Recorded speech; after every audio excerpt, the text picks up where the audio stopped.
ونستعينه ونستغفره ونؤمن به ونتوكل عليه ونعوذ بالله من شرور أنفسنا ومن سيئات أعمالنا من يهده الله فلا مضل له ومن يضلل فلا هادي له ونشهد أن لا إله إلا الله وحده لا شريك له ونشهد أن سيدنا وسندنا وحبيبنا ومولانا محمدا عبده ورسوله أرسله الله تعالى بالحق بشيرا ونذيرا وداعيا إلى الله تعالى بإذنه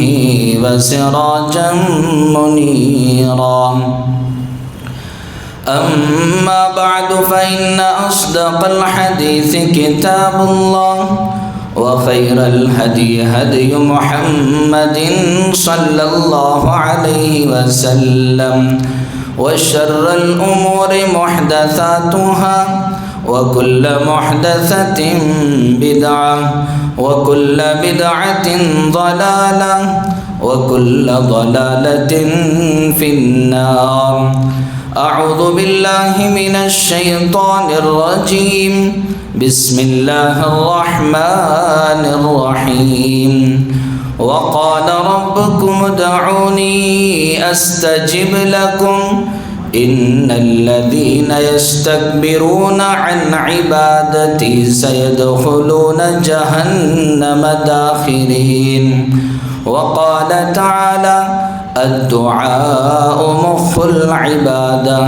أو كما قال عليه الصلاة والسلام۔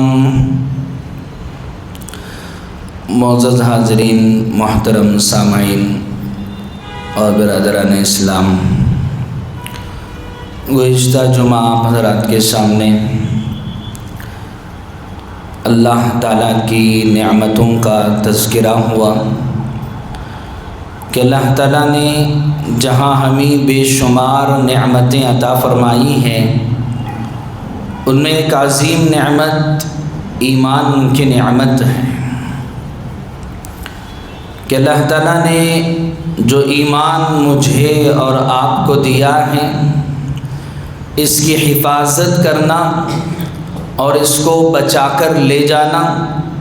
ہر ایک کی ذمہ داری ہے، چاہے وہ حالات کیسے بھی آئیں، کہ انسان خوشحالی میں ہو تب بھی اپنے ایمان کو بچائے،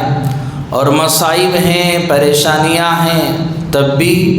انسان اپنے ایمان کو بچا کر لے کر جائے۔ اور چونکہ یہ دنیا آزمائشوں کا گھر ہے، یہاں کی خوشی دائمی نہیں ہے،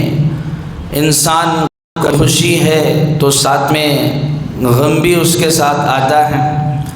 یہاں کی کامیابی بھی دائمی نہیں، پرماننٹ نہیں، کامیابی کے ساتھ ناکامی بھی آتی ہے،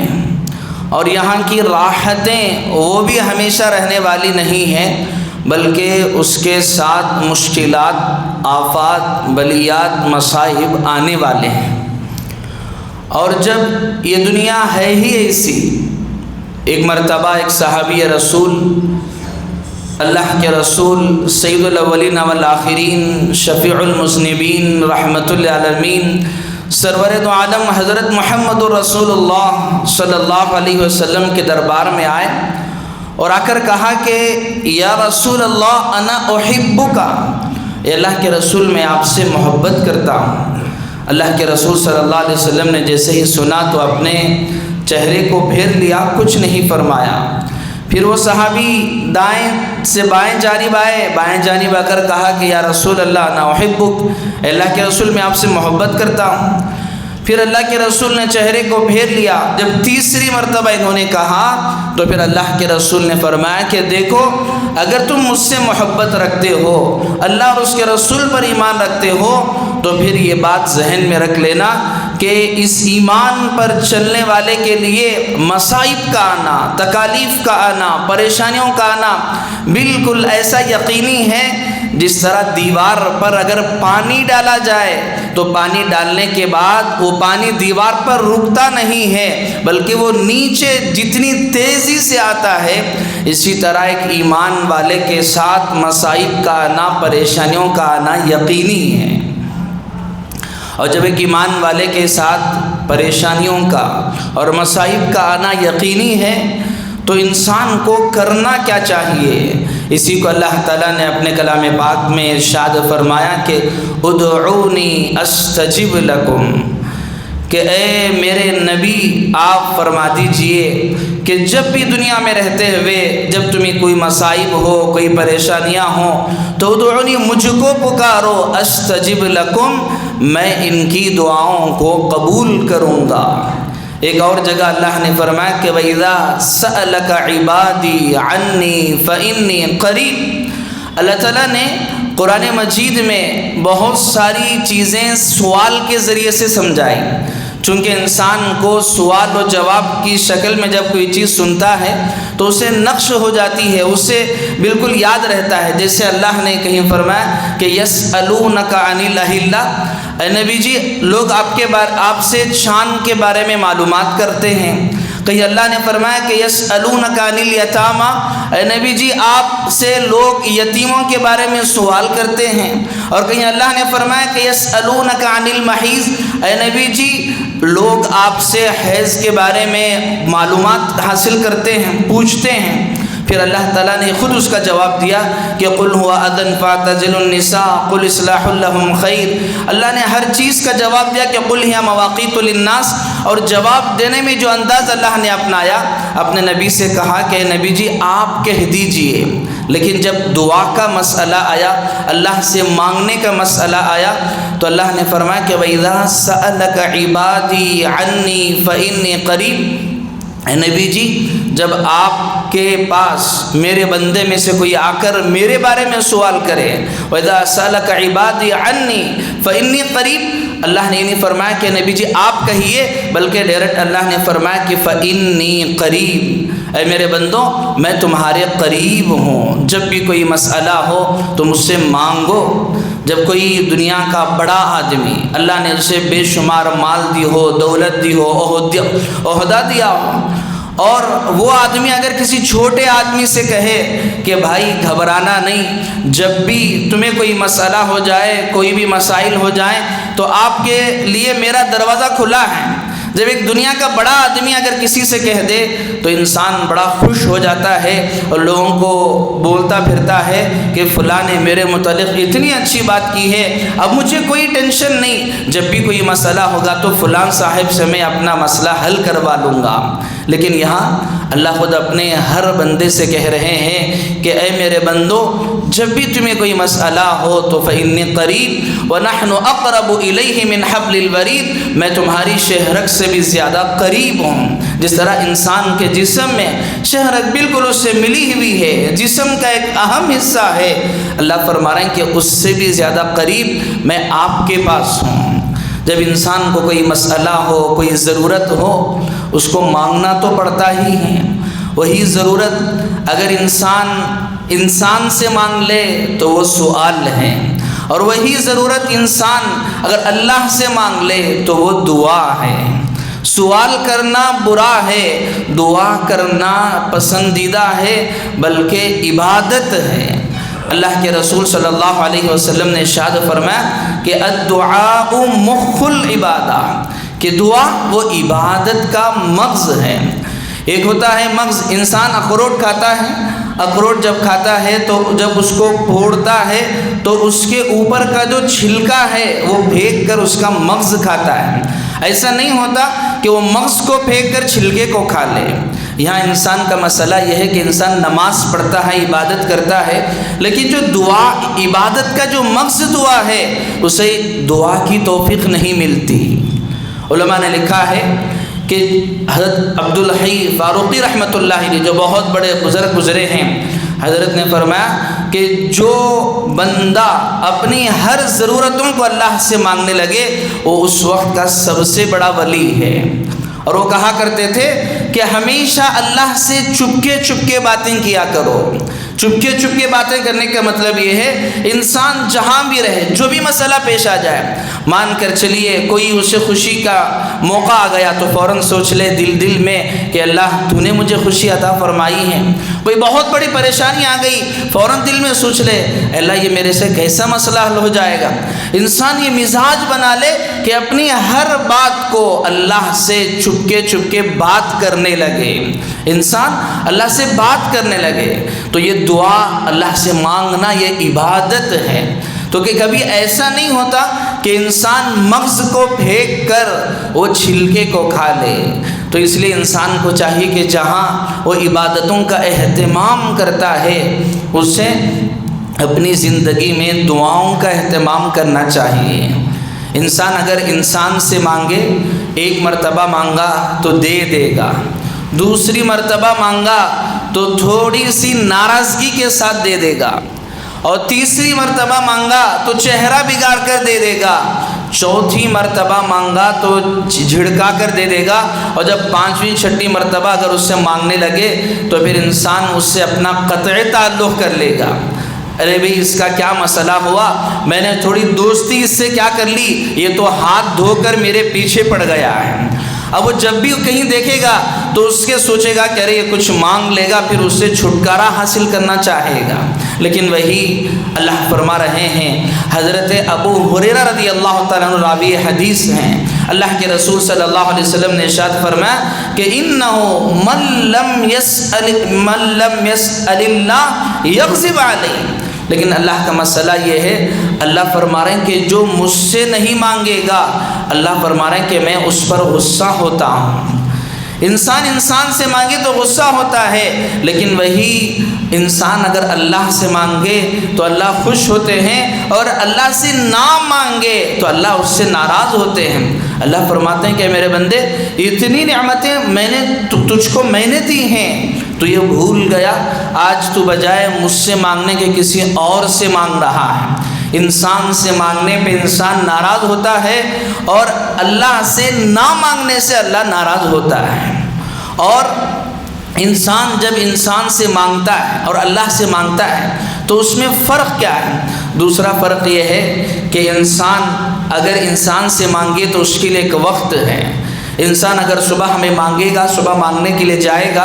تو وہ دے دے گا، وہی اگر شام میں جائے گا تو اس سے کہا جائے گا کہ یہ تو صاحب کے سونے کا وقت ہے۔ اور اگر کال کریں گے اپنی ضرورت پوچھنے کے لیے تو فوراً جواب آئے گا، ارے تمہیں تو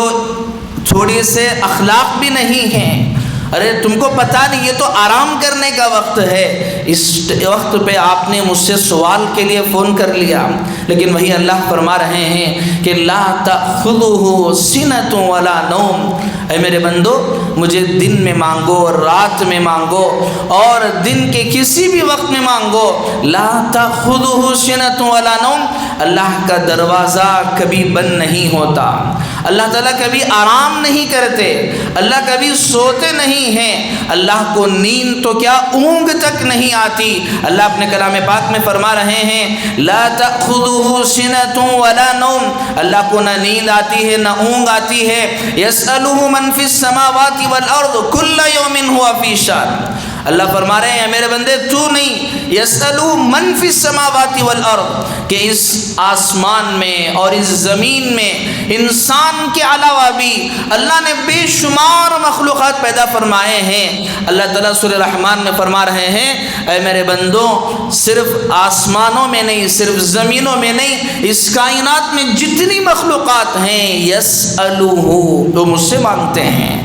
ایک سمندر میں رہنے والی مچھلیاں وہ بھی اللہ سے مانگتے ہیں، جنگل میں رہنے والے درندے ان کی روزی بھی وہ بھی اللہ ہی سے مانگتے ہیں، بلکہ فرشتے نورانی مخلوق نہ جانے اللہ نے 18,000 مخلوقات پیدا فرمائے ہیں، شاید ہم نے ان مخلوقات کا نام بھی نہیں سنا ہوگا، اتنی مخلوقات وہ اللہ سے مانگتے ہیں۔ تو اے میرے بندے تو بھی مجھ ہی سے مانگ. لا تأخذہ سنۃ ولا نوم، اللہ کو نہ اونگ آتی ہے، نہ نیند آتی ہے، نہ اونگ آتی ہے. اور انسان وہ تو وقت کا پابند ہے، صبح میں آؤ تو شاید دے دے، لیکن شام میں جائے تو جھڑکا دیتا ہے. میرا اللہ آسمانوں پر یہ ندا لگائے ہوئے بیٹھا ہے کہ اے میرے بندو ادعونی استجب لکم، آؤ میرے پاس مانگو میں تمہیں عطا کروں گا. اور اگر انسان سے مانگے تو انسان کہے گا، اپنے بے شمار وہ عذر بتائے گا.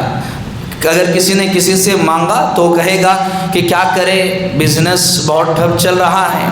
کیا کرے فلاں میرا وہاں پر جو بہت بڑا آرڈر تھا وہ اٹکا ہوا ہے، اور جو فلاں میری اتنی بڑی رقم تھی وہ مجھے ابھی ملنا ہے، ابھی آئی نہیں، آئے تو دیکھیں گے، اور وہاں میرے اوپر کچھ یہ فلاں اس طرح کا مقدمہ چل رہا ہے. نہ جانے طرح طرح کے بہانے بنائے گا کہ کہے گا کہ فلاں کے ساتھ ایسا، فلاں کے ساتھ ایسا ہوا ہے، وہ آئیں گے تو میں دے دوں گا. اور وہ خود محتاج ہے، وہ کہے گا کہ مجھے کہیں سے آنا ہے. لیکن اللہ اپنے کلام پاک میں ارشاد فرما رہے ہیں واللہ الغنی وانتم الفقراء، کہ اللہ وہ غنی ہے، وہ اللہ کسی کے محتاج نہیں ہے. وانتم الفقراء، اور تم فقیر ہو، محتاج ہو. دنیا کا اصول ہے کہ ہر وہ کمزور آدمی وہ بڑے آدمی سے مانگتا ہے. یہاں اللہ فرما رہے ہیں کہ دیکھو تم سب کے سب کمزور ہو، اللہ کا اعلان سب کے لیے ہے. واللہ الغنی وانتم الفقراء، ہر ایک فقیر ہے، ہر ایک محتاج ہے، ہر ایک ضرورت مند ہے. نبی بھی وہ اللہ ہی سے مانگتا ہے، صحابی بھی وہ اللہ سے مانگتا ہے، ولی بھی وہ اللہ سے مانگتا ہے. عالم ہو، فاضل ہو، غلام ہو، آزاد ہو، مالدار ہو، سب اللہ سے مانگتے ہیں. تم سب کو بھی چاہیے کہ وہ اللہ سے مانگو. تو یہ فرق ہے انسان کے مانگنے میں، انسان سے مانگنے میں اور اللہ سے مانگنے میں. اور جو انسان اپنی ضرورتوں کو اللہ سے مانگ کر پوری کرنے لگتا ہے اس کا تعلق اللہ سے ہو جاتا ہے. دنیا کا اصول ہے اگر کسی سے کچھ لینا ہے تو اس سے تعلقات بنانا پڑتا ہے. کہ اگر مثال کے طور پر اگر کوئی سرکاری کام بھی اگر کرنا ہے تو ان سرکاری لوگوں کو رشوت دینا پڑتا ہے، اور ان سے رشوت دے کر کام نکالنا پڑتا ہے، یا ان سے اپنے تعلقات بنانا پڑتا ہے، اور موقع موقع پر انہیں ہدیے دینے پڑتے ہیں اور انہیں گفٹ دینے پڑتے ہیں. جب بھی وہ دربار میں جائے گا تو کہیں گے کہ کیا لے کر آئے ہو، اور جب تک یہ تعلقات باقی رکھیں گے تو وہاں سے اس کی ضرورتیں پوری رہیں گی. لیکن جیسے ہی اس کا تعلق ختم تو پھر وہ کہے گا کہ میرا تیرا تعلق ختم ہے، اب تیرا کام نہیں ہوگا. لیکن اللہ فرما رہے ہیں کہ ایک ایسا انسان کہ جس نے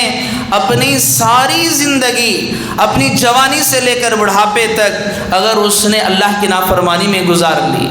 اور کبھی ایسا نہیں ہوا کہ اس نے دن میں بیک وقت 5 وقت کی نمازیں ادا کی ہو اور جوانی عیاشی میں گزر گئی، اور بالکل وہ اپنے ساری زندگی کو اللہ کی نافرمانی میں لگایا ہے. اب بڑھاپے کا وقت ہے اور بڑھاپے کے وقت میں گھر والوں نے اس کو نکال دیا کہ یہ بوڑھا ہمارے سر پہ مصیبت بنا بیٹھا ہے، کہ یہ اس کے کھانسی سے میرے بچوں کو تکلیف ہوتی ہے، اور اس کے وہ جو ضعیف العمر ہونے کی وجہ سے اس کی جو چیزیں ہیں اس سے میرے بچے نفرت کرتے ہیں، اور یہ راتوں ان کی وجہ سے راتوں کو نیند نہیں آتی. ایسے وقت میں ایک بوڑھا کہ جس نے ساری زندگی اللہ سے کوئی تعلق قائم نہیں کیا، لیکن بڑھاپے میں اگر وہ اللہ سے دعا کرتا ہے کہ اے میرے رب یقیناً میں نے اپنی ساری زندگی وہ تیری نافرمانی میں گزاری ہے، اللہ تعالیٰ کی طرف سے جواب آتا ہے اے میرے بندے تجھے کیا چاہیے. اللہ ایسے وقت میں بھی انسان کی وہ مدد کرتے ہیں. اللہ تعالیٰ نے کلام پاک میں یہ مثالیں دے کر ہر انسان کو یہ سمجھایا ہے. اور دنیا والوں کا اصول ہے کہ جب انسان دینے پہ آتا ہے تو صرف وہ ان کو دیتا ہے جن سے وہ خوش ہوتا ہے. جیسے ابھی سرکاروں کو اگر ہم دیکھ لیں تو جب بھی کوئی سرکار اپنے اقتدار میں آتی ہے تو وہ چاہتی ہے کہ اپنے جو لوگ ہیں، اپنی جو حکومتیں جہاں پر ہیں، ان کو زیادہ سے زیادہ فنڈ ریلیز کیا جائے اور ان کو نوازا جائے، اور جو اپوزیشن ہے اور جو ان کے مد مقابل ہیں ان کے پاس اگر کچھ ہو تو بھی کوشش کرتی ہے کہ اس کو چھین لیا جائے۔ یہ دنیا والوں کا اصول ہے کہ وہ ان کو نوازتے ہیں جن کو وہ چاہتے ہیں، اپنوں کو نوازتے ہیں۔ کہ اگر مان کر چلیے اگر سینٹرل درمیان میں اگر ایسی حکومت ہے کہ جو اسٹیٹ میں الگ حکومت ہے اور سینٹرل میں الگ حکومت ہے، تو اگر وہ حکومت موافق نہیں ہے تو جب ریاستی طور پر، صوبائی طور پر جب اس کے بجٹ کا مسئلہ آتا ہے تو طرح طرح کے بہانے بناتے ہیں۔ اور بلکہ انسان وہ اپنی زندگی میں بھی اگر دیکھ لے تو اگر اس سے کچھ اگر نعمتیں میسر ہو تو سب سے پہلے وہ چاہتا ہے کہ میری اولاد کو یہ مل جائے، اور پھر اس کے بعد وہ چاہتا ہے کہ میرے بھائیوں کو مل جائے، میرے رشتہ داروں کو مل جائے، فلاں کو مل جائے، اور وہ صرف اپنوں کو ہی فکر کرتا ہے، غیروں کی فکر نہیں کرتا۔ لیکن میرا اللہ ہے، اللہ تعالیٰ فرما رہے ہیں کہ اے میرے بندوں، کہ اللہ تعالیٰ کی ذات یرزق من یشاء بغیر حساب، اللہ اپنوں کو بھی دے رہے ہیں، غیروں کو بھی دے رہے ہیں، اللہ وفاداروں کو بھی دے رہے ہیں، غداروں کو بھی دے رہے ہیں، فرما برداروں کو بھی دے رہے ہیں، اور نافرمانوں کو بھی دے رہے ہیں۔ بلکہ اللہ فرما برداروں سے زیادہ ان نافرمانوں کو نواز رہے ہیں کہ فرما بردار وہ دال اور سوکھے موقع پہ راضی ہو گیا، لیکن نافرمانوں کا اللہ اس سے زیادہ نواز رہے ہیں۔ اسی لیے اللہ کے رسول صلی اللہ علیہ وسلم نے ارشاد فرمایا، حدیث قدسی ہے، اللہ تعالیٰ کا اعلان ہے کہ میرے بندو، اگر تمہارے پھسلنے کا اندیشہ نہ ہوتا تو میں ان نافرمانوں کو اتنا دیتا کہ ان کے چھت سونے کے ہوتے اور ان کی سیڑھیاں وہ سونے کی ہوتی، میں اتنا نوازتا۔ کیونکہ میرے نزدیک اس دنیا کی کوئی قدر و قیمت نہیں ہے، لیکن اس بات کا ڈر ہے کہ میرے ماننے والے وہ ان کو دیکھ کر پھسل جائیں۔ یہ اللہ تعالیٰ فرما رہے ہیں کہ میں اپنے نہ ماننے والوں کو اس سے زیادہ عطا کر دیتا ہوں، لیکن ماننے والوں کو اللہ دھیرے دھیرے عطا فرماتے ہیں۔ تو میرے عزیزوں، اللہ جل جلالہ و عم نوالہ اپنے کلام پاک میں مجھے اور آپ سے یہ مخاطب ہو کر فرما رہے ہیں کہ ادعونی استجب لکم، اے میرے بندو مجھ سے مانگو، میں تمہاری دعائیں قبول کرتا ہوں۔ اللہ کے رسول صلی اللہ علیہ وسلم نے ارشاد فرمایا کہ دعا مخ العبادہ، کہ دعا یہ عبادت کا مغز ہے۔ ایک اور حدیث میں اللہ کے رسول نے فرمایا کہ الدعاء هو العبادہ، اللہ کے رسول نے فرمایا کہ دعا یہی عبادت ہے۔ اور حضرات صحابہ اور اکابرین کے اقوال ہیں، اللہ کے رسول صلی اللہ علیہ وسلم نے ارشاد فرمایا کہ لوگوں میں سب سے زیادہ بخیل وہ ہے، ان ابخل الناس من بخل بالسلام وان اعجز الناس من عجز عن الدعاء۔ اللہ کے رسول صلی اللہ علیہ وسلم نے ارشاد فرمایا کہ لوگوں میں سب سے زیادہ بخیل، کنجوس، ایک کنجوس وہ ہے جو مال کے خرچ کرنے میں کنجوسی کرتا ہے، جو کھانے پہننے میں کنجوسی کرتا ہے، اور جو پہننے اوڑھنے میں کنجوسی کرتا ہے، اور ایک کنجوس وہ ہے جو اللہ کی راہ میں خرچ کرنے میں کنجوسی کرتا ہے۔ اللہ کے رسول نے فرمایا کہ سب سے زیادہ کنجوس اور سب سے زیادہ بخیل وہ شخص ہے من عجز بالسلام، کہ جو سلام کرنے سے بھی عاجز ہو۔ اتنا بڑا کنجوس کہ کسی کو سلام کرنے پر بھی راضی نہیں، کہ کہاں اگر میں نے سلام کر لیا تو بات چیت ہو جائے گی، اور بات چیت بڑھے گی تو نہ جانے کچھ سوال کر لے۔ یہ سب سے بڑا کنجوس ہے۔ اور اللہ کے رسول نے فرمایا کہ ایسا عاجز شخص کل قیامت کے دن جنت کی خوشبو بھی نہیں سونگھ سکے گا۔ اور آگے اللہ کے رسول نے فرمایا وَإِنَّ أَعْجَزَ النَّاسِ مَنْ عَجِزَ عَنِ الدُّعَاءِ، لوگوں میں سب سے زیادہ عاجز، ایک عاجز وہ ہے، مجبور وہ ہے جس کے پاس گھر نہیں، جس کے پاس مکان نہیں، جس کے پاس کپڑے نہیں، اور جس کے پاس صحیح سے نوکری نہیں، اور اس کے پاس رہنے کے لیے مکان نہیں، ایک عاجز ہے۔ لیکن اللہ کے رسول نے فرمایا کہ اس سے بڑا عاجز وہ ہے من عجز عن الدعاء، جو دعا سے عاجز ہو، جو اللہ کی بارگاہ میں دعا نہ کرے۔ کہ ایک انسان عاجز ہے لیکن اللہ نے اس کے لیے راستہ نکالا کہ انسان اللہ کی بارگاہ میں دعا کرے، اور اللہ تعالیٰ کا وعدہ کبھی جھوٹا نہیں ہو سکتا۔ اللہ فرما رہے ہیں کہ میرے بندے تو میرے سے دعا کرے گا تو میں ضرور قبول کروں گا۔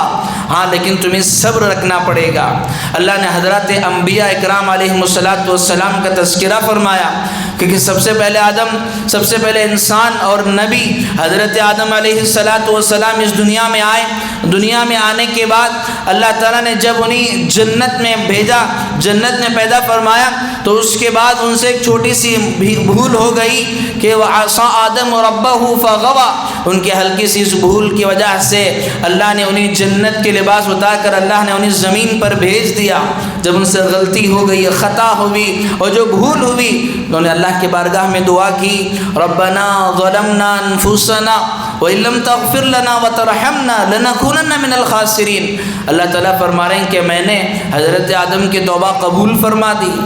اور پھر اللہ تعالیٰ نے حضرت نوح علیہ السلام کا تذکرہ کیا کہ حضرت نوح علیہ السلام 950 سال رہے، 950 سال لوگوں کو دین کی دعوت دیتے رہے۔ لوگوں نے بڑی تکلیفیں دی، بڑی مصائب دیے، بڑی پریشانیاں آئیں، لیکن اللہ کے بارگاہ میں دعا کرے، اللہ تعالیٰ نے پھر ان لوگوں سے نجات عطا فرمائی۔ اللہ نے حضرت نوح کی قوم پر عذاب کو بھیجا۔ حضرت ابراہیم علیہ السلام وہ اللہ کی بارگاہ میں دعا کر رہے ہیں، اولاد نہیں ہوئی تھی، انہوں نے اللہ کی بارگاہ میں دعا کی، اللہ تعالیٰ نے ان کی دعا کو قبول فرمایا اور انہیں اولاد عطا فرمائی، اور لوگوں نے آگ میں ڈال دیا۔ حضرت ابراہیم نے اللہ سے دعا کی، اللہ نے انہیں آگ سے نجات دے دی۔ حضرت زکریہ علیہ السلام، حضرت یحییٰ علیہ السلام، انہوں نے اللہ کے بارگاہ میں دعا کی، اے اللہ 100 سال ہو گئے میری گھر والی کی کوئی اولاد نہیں ہوئی۔ اور جب انہوں نے حضرت مریم کو دیکھا کہ اللہ تعالیٰ حضرت مریم کو بغیر موسم کے پھل عطا کر رہے ہیں، حضرت مریم وہ محراب میں بیٹھ کر پھل کھا رہے ہیں، تو پھر انہوں نے دعا کی، اے باری تعالیٰ جب آپ مریم کو بغیر موسم کے پھل عطا کر سکتے ہیں تو مجھے اولاد کیوں پیدا نہیں ہو سکتی؟ اتنے سال تک صبر کرتے رہے، لیکن اللہ کی بارگاہ میں دعا کی، اللہ نے ان کی دعا قبول فرمائی۔ حضرت ایوب علیہ السلام، اللہ نے بے شمار دولت دی، اولاد دی، نعمتیں ساری دی تھیں، لیکن آزمائشوں کا دور، ایک لمبا دور آیا، جتنی نعمتیں تھیں ساری چھن گئی، اولاد کا انتقال ہو گیا، بیوی جو اپنے ساتھ اور جسم پر وہ ایسے زخم ہو گئے جس پر ہمیشہ کیڑے رہتے تھے، لیکن حضرت ایوب علیہ السلام نے اللہ کی بارگاہ میں دعا کی، اللہ نے حضرت ایوب علیہ السلام کی دعا قبول فرمائی۔ اللہ تعالیٰ یہ حضرات انبیاء کرام علیہ السلام کے ان واقعات کو بیان کر کے فرما رہے ہیں کہ دعا وہ انسان کی کامیابی کا معیار ہے۔ ایک اور حدیث میں اللہ کے رسول نے فرمایا کہ الدعاء سلاح المؤمن، کہ دعا وہ مومن کا ہتھیار ہے، کہ جس طرح ایک انسان دشمن سے لڑنے کے لیے ہتھیار رکھتا ہے، آج ہر کنٹری وہ اپنے آپ کو پاورفل بنانے کے لیے وہ طرح طرح کے ہتھیار بناتے ہیں، اور یہ شمار کیا جاتا ہے کہ فلاں کنٹری کے پاس اتنے نیوکلیئر بم ہیں، فلاں چیزیں ہیں، فلاں ہیں، تو یہ اتنی پاورفل ہے۔ کیوں؟ اس سے معلوم ہے کہ ہتھیار اگر زیادہ ہوں گے تو کوئی دوسری کنٹری ہم پر اٹیک کرنے سے پہلے وہ سوچے گی۔ تو اللہ تعالیٰ فرما رہے ہیں کہ مومن اگر اس کے پاس مصائب آئیں، پریشانیاں آئیں، تو اس کا ہتھیار کیا ہے؟ الدعاء سلاح المؤمن، مومن کا ہتھیار وہ دعا ہے کہ وہ اللہ تعالیٰ سے دعا کرے۔ اور اللہ تعالیٰ کا اصول ہے، دنیا کا بھی اصول ہے کہ اگر کوئی بڑا آدمی ہو، سخی ہو، اگر اس سے آدمی اگر کوئی چھوٹی چیز مانگے تو وہ، جیسے حاتم طائی کے بارے میں مشہور ہے، یہ بہت بڑا سخی ہے، جن کے اولاد حضرت عدی جو اللہ کے رسول صلی اللہ علیہ وسلم کے ہاتھ پر ایمان لائے، یہ ان سے پہلے حاتم طائی جو بہت بڑا سخی تھا، کہ جس کی سخاوت بہت مشہور ہے، اور حتیٰ کہ اس کی سخاوت اتنی مشہور ہے، موضوع روایت ہے اگرچہ، لیکن لوگوں نے کہا ہے کہ وہ اس دنیا سے جانے کے بعد بھی اس نے سخاوت کی ہے، بہت بڑا سخی۔ لوگوں کو اگر حاتم طائی کہے تو فوراً اس کی سخاوت ذہن میں آتی ہے۔ ایک مرتبہ ایک فقیر اس کے دربار میں آیا اور آ کر اس نے 5 دینار مانگے، اس نے کہا کہ اس کو 50 دینار دے دو۔ سامنے والے نے پوچھا، مانگنے والے کی ضرورت تو صرف 5 کی تھی، تم نے 50 کیوں دے دی؟ تو حاتم طائی نے کہا یہ تو میرا دربار ہے، میں سخی ہوں، وہ 5 جو اس نے مانگا اپنی حیثیت کے مطابق مانگا، 50 جو میں نے دیا ہے وہ میں نے اپنی شان کے مطابق دیا ہے۔ یہاں اللہ تعالیٰ بھی فرما رہے ہیں، اے میرے بندو مانگو،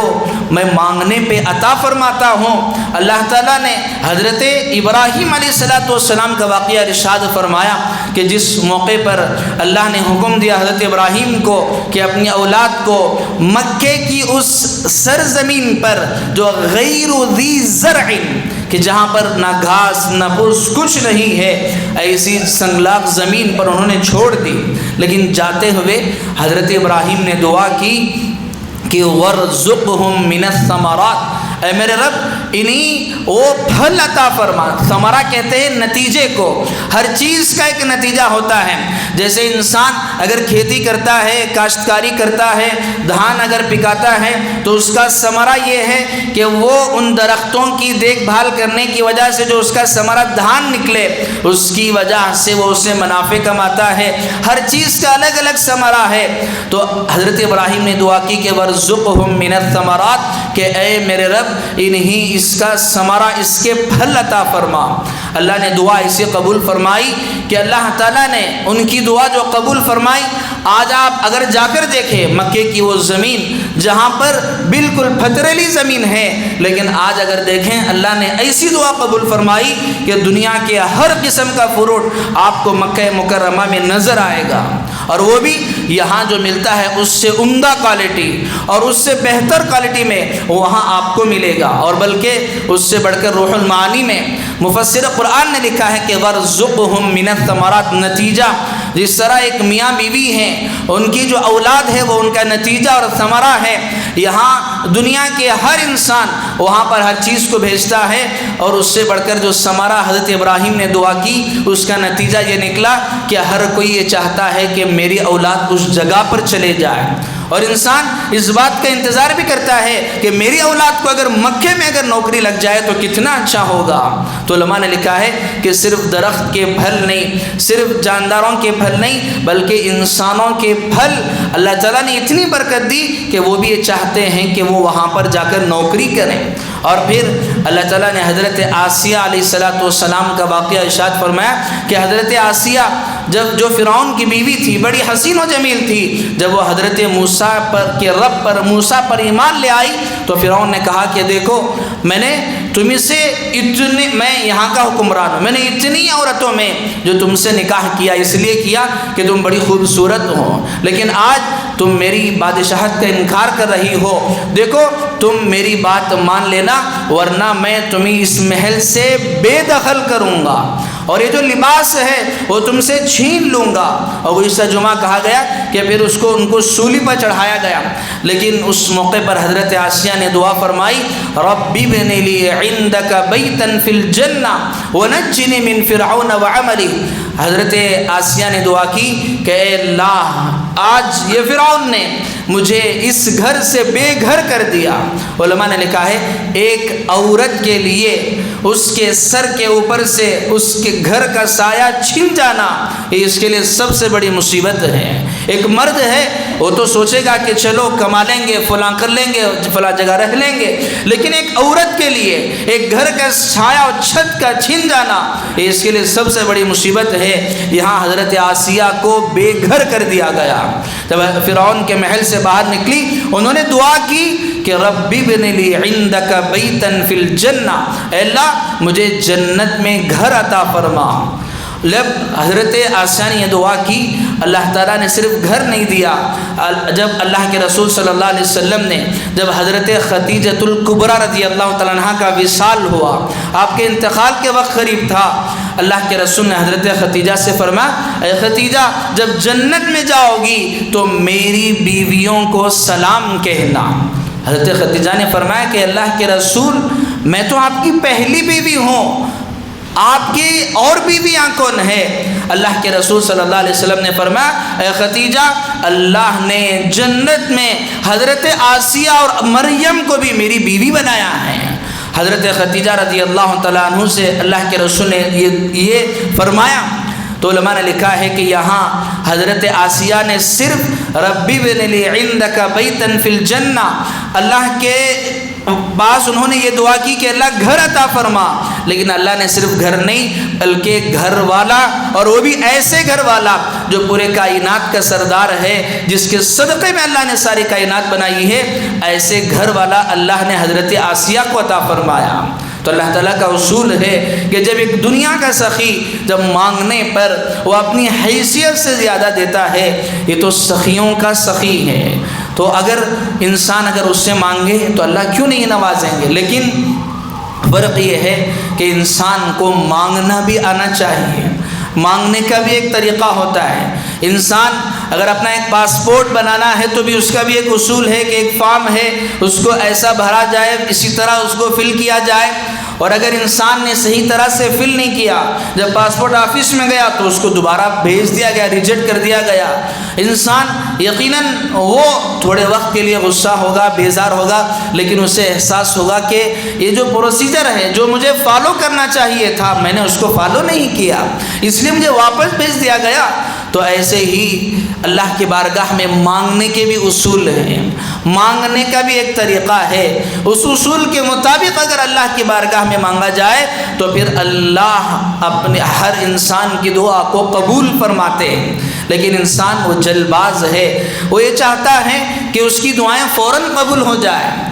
اور یہ چاہتا ہے کہ جیسے ہی اس نے دعا کی اللہ تعالیٰ کی طرف سے اس کے لیے مددیں اتر جائیں۔ یہاں تو انبیاء کے ساتھ صبر کا معاملہ کیا گیا۔ علماء نے لکھا ہے اللہ کے رسول صلی اللہ علیہ وسلم جس وقت طائف میں گئے، اللہ کے رسول کو تکلیفیں دی گئی، آپ نے بد دعا نہیں کی، لیکن جب مکہ مکرمہ میں آپ تھے، مکہ مکرمہ میں جس موقع پر آپ پر اونٹ کی اوجڑی اچھالی گئی اور آپ کے دین کے خلاف نازیبہ کلمات کہے گئے، تو اللہ کے رسول صلی اللہ علیہ وسلم نے جو دعا فرمائی تھی اس دعا کا اثر یہ ہوا، علماء نے لکھا ہے کہ جن لوگوں نے اللہ کے رسول کو زیادہ تکلیف دی تھی، اللہ تعالیٰ اللہ کے رسول کی دعا کا اثر یہ ہوا کہ غزوہ بدر میں وہ بڑے بڑے سردار مارے گئے، لیکن اس کے لیے صبر اور اس کے لیے ایک وقت لگا، جس کے بعد جا کر اللہ نے اللہ کے رسول صلی اللہ علیہ وسلم کی دعائیں قبول فرمائی۔ اور اللہ کے رسول صلی اللہ علیہ وسلم نے دعا کے آداب سکھلائے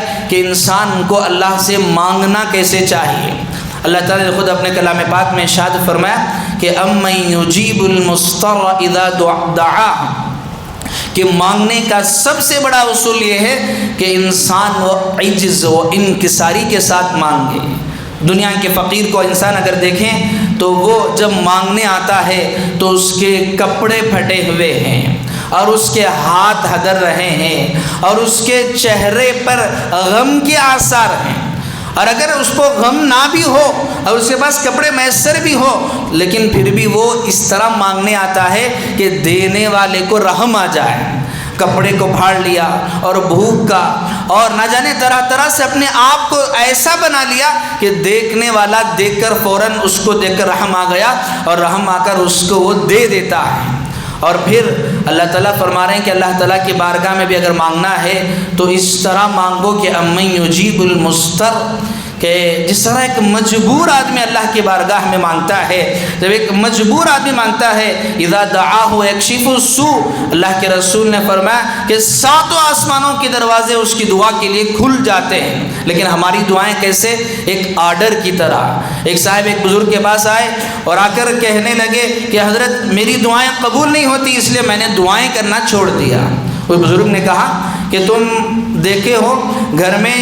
بیوی اور خاوند کو کبھی دیکھے ہو؟ تو کہا کہ جس طرح ایک خاوند اپنی بیوی کو آرڈر دیتا ہے، جس طرح ایک انسان اپنی جو خادم و نوکرانی ہوتی ہے اسے کہتا ہے کہ فلاں کام کر دو، فلاں کام کر دو، فلاں کر دو، کیا تم اللہ کی بارگاہ میں بھی اسی طرح کرتے ہو؟ ہر انسان بھی چاہتا ہے اے اللہ میری بیٹی کی میرا فلاں مسئلہ ہو جائے، فلاں ہو جائے، گویا کہ اللہ کو انسان آرڈر دے رہا ہے۔ اس طرح وہ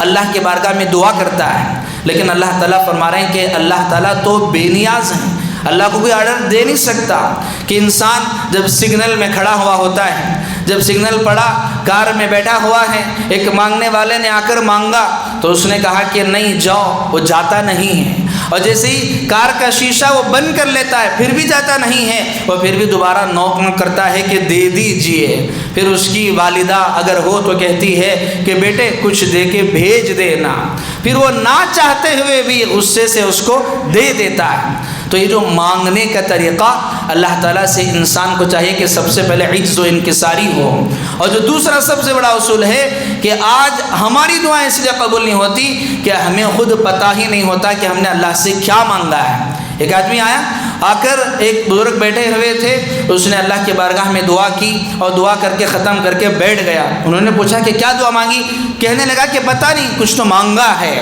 تو انسان اتنی غفلت سے اگر مانگتا ہے تو غفلت سے مانگی ہوئی دعائیں اللہ کی بارگاہ میں ہرگز قبول نہیں ہوتی۔ تو انسان وہ اللہ کی بارگاہ میں مانگے تو عجز و انکساری کے ساتھ مانگے، اور انسان جب دعا کرتا ہے اللہ کی بارگاہ میں کبھی وہ بیکار نہیں جاتی، یا تو اللہ اس کی دعا کو فوراً قبول فرماتے ہیں، یا پھر اس کے بدل اس کے اوپر آنے والی کوئی مصیبتیں اللہ اسے ہٹا دیتے ہیں۔ جیسے انسان کہتا ہے کہ جیسے میں فلاں راستے پہ جا رہا تھا، بس 1 سیکنڈ کا دیر تھی، اگر میں ادھر نہ ہوتا تو میرا حادثہ ہو جاتا۔ اور انسان کہتا ہے کہ میں جا رہا تھا، اوپر سے کوئی چیز گری، بس 1 منٹ کی دیری تھی، اگر میں ہوتا تو میں وہاں پر انتقال کر جاتا۔ یہ دعائیں ہوتی ہیں۔ انسان بعض مرتبہ مانگتا ہے کہ مجھے فلاں چیز مل جائے، لیکن اللہ فرماتے ہیں کہ عسیٰ ان تحبوا شیئا وهو تکرہوا شیئا وهو خیر لکم وعسیٰ ان تحبوا شیئا وهو شر لکم۔ اے میرے بندے، تو جانتا نہیں ہے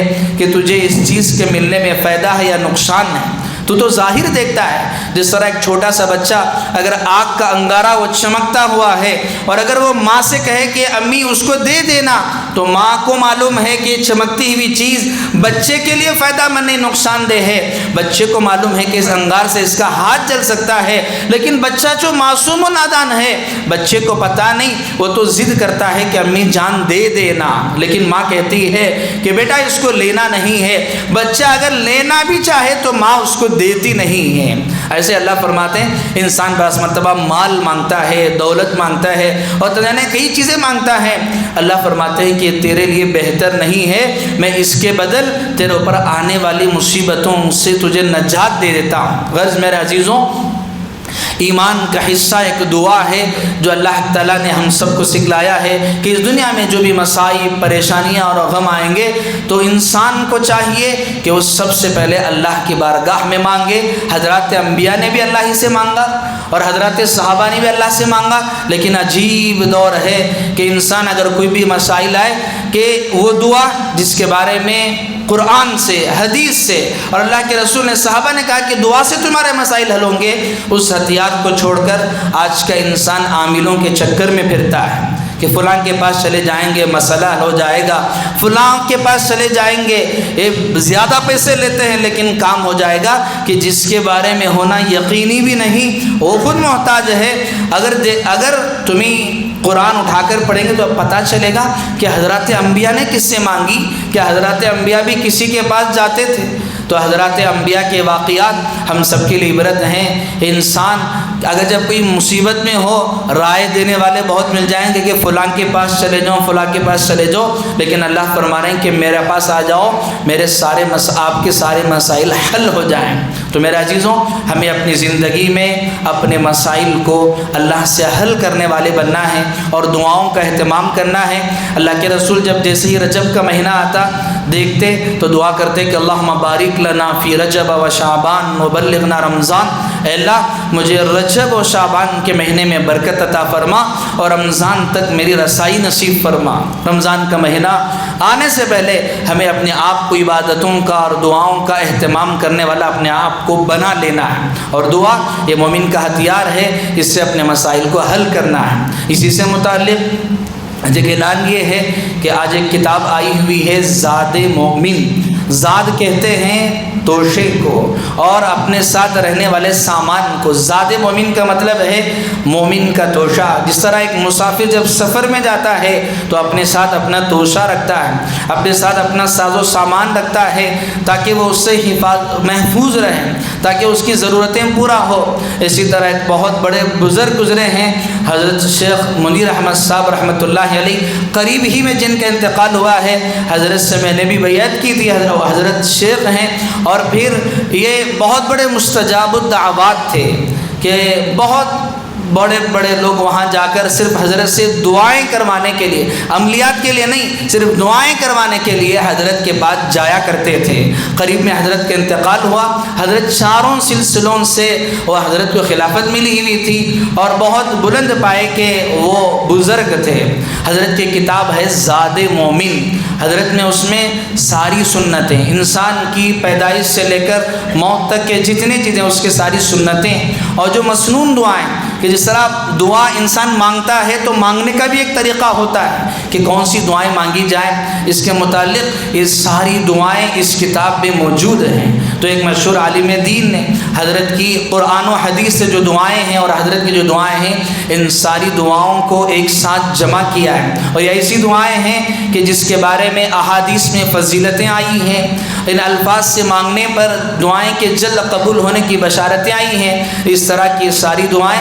حضرت خود مستجاب الدعوات تھے، حضرت نے اس کتاب میں جمع کی ہیں۔ یہ بہت سارے لوگ اس سے فائدہ اٹھا رہے تھے، یہ صرف عربی زبان میں تھی، لیکن ابھی اس کی ضرورت محسوس کرتے ہوئے ہندی، انگلش، رومن انگلش میں، اردو میں، ان ساری چیزوں میں اس کتاب کو چھاپی گئی ہے، بہت کم قیمت میں دستیاب ہے۔ یہ اصل کوئی کمانا نہیں تھا، بلکہ اس سے لوگوں کے مسائل کہ لوگ اپنے عقائد کو خراب کرنے کے بجائے وہ اپنے مسائل اللہ سے حل کرنے والے بنے، اس کے لیے بہت ہی مختصر قیمت میں انہوں نے ایک کتاب چھپوائی ہے۔ الگ الگ طباعت کے حساب سے الگ الگ قیمت ہے۔ آپ حضرات سے درخواست ہے کہ آپ ضرور اپنے گھروں میں اس کو رکھیں، اس میں ساری سنتیں ہیں۔ ہم اپنی بچوں کو اگر سنتیں نہیں سکھلائیں گے تو ظاہر سی بات ہے وہ غیروں کے طریقے آٹومیٹک سیکھ لیں گے۔ اس میں بچوں کی غلطی ہے، چونکہ بچوں کے اندر وہ سیکھنے کا مزاج ہوتا ہے، وہ آٹومیٹک سیکھتے ہیں۔ ہم ان سنتیں روزانہ پڑھائیں اور اس کا اہتمام کروائیں۔ تو لہذا آپ حضرات سے درخواست ہے کہ آپ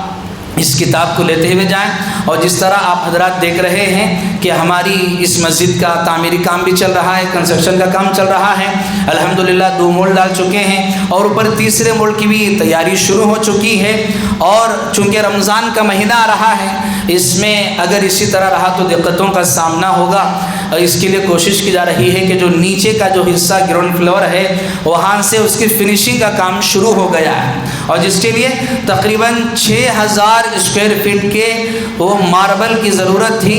اور جس کے الحمدللہ ہمارے ہی محلے کے ایک صاحب نے 3000 اسکوائر فٹ کی ذمہ داری لی، الحمدللہ انہیں پہنچا دی ہے، اور 3000 اسکوائر فٹ کی ضرورت ہے، اور اس کے علاوہ جو اوپر کام چل رہا ہے اس کے لیے اسٹیل اور کمبی کی سخت ضرورت ہے، اور دیگر ساری چیزیں ہیں جو فنیشنگ کا کام ابھی شروع ہوا ہے۔ کوشش کی جا رہی ہے کہ رمضان کی آمد سے قبل اس نیچے والے حصے کے کام کو مکمل کر دیا جائے تاکہ آنے والوں کو سہولت ہو۔ اس لیے آپ حضرات سے درخواست ہے کہ آپ نمازوں کے بعد جاتے ہوئے اللہ کے اس گھر کی تعمیر کے لیے، اپنے اور اپنے مرحومین کی طرف سے ایصال ثواب کے لیے، صدقہ جاریہ کے لیے جو ہو سکے آپ اس تعاون میں حصے دار بنیں اور تعاون کرتے ہوئے جائیں۔ اللہ تعالیٰ آپ کے تعاون کو قبول فرمائے اور اس کا بہترین بدل نصیب فرمائے، اور اللہ اس کے برکات آپ کی زندگیوں میں نصیب فرمائے۔ آمین۔ وآخر دعوانا ان الحمد للہ۔